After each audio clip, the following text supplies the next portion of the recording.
Հենց որ մենք բազմաթիվ բնակավայրերում ունենք իրավիճակ, որ ոռոգման ջրի բացակայության պատճառով մարդիկ ոռոգման նպատակով օգտագործում են խմելու ջուրը եւ սրա արդյունքում խմելու ջրի եւ կորուստները եւ ծավալը նվազում է։ Եվ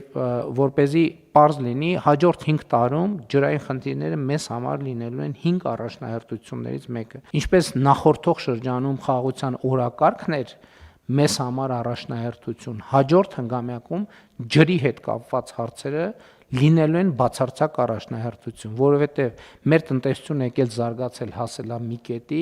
առանց ջրային ոլորտում ֆունդամենտալ բարեփոխումների մենք տեղապտույտի վիճակում կհայտնվենք, ինչը բնականաբար եւ սոցիալական եւ տնտեսական բոլոր առումներով իհարկե անթույլատրելի է, եթե մի քիչ էլ սուր ձևակերպենք, խոսքը հանրապետության ամբողջ ջրային ենթակառուցվածքը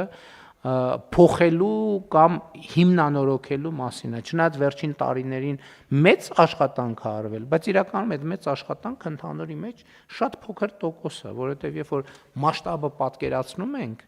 թե ինչքան չոռոգվող հողեր կան հանրապետությունում, թե ինչքան բնակավայրեր եւ բնակավայրերի մեջ բնակավայրեր կան, որ ջրի հետ կապված շատ թե քիչ տանելի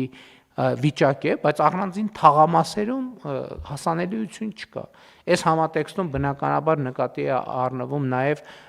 ջրահեռացման համակարգերի գոյությունը։ Մենք զարմանքով ենք արձանագրում, որ Երևանում, Հայաստանի Հանրապետության մայրաքաղաքում 21-րդ դարում կան թաղամասեր ամբողջական, որ ընդհանրապես կոյուղի չունեն։ Եվ այս ամեն ինչով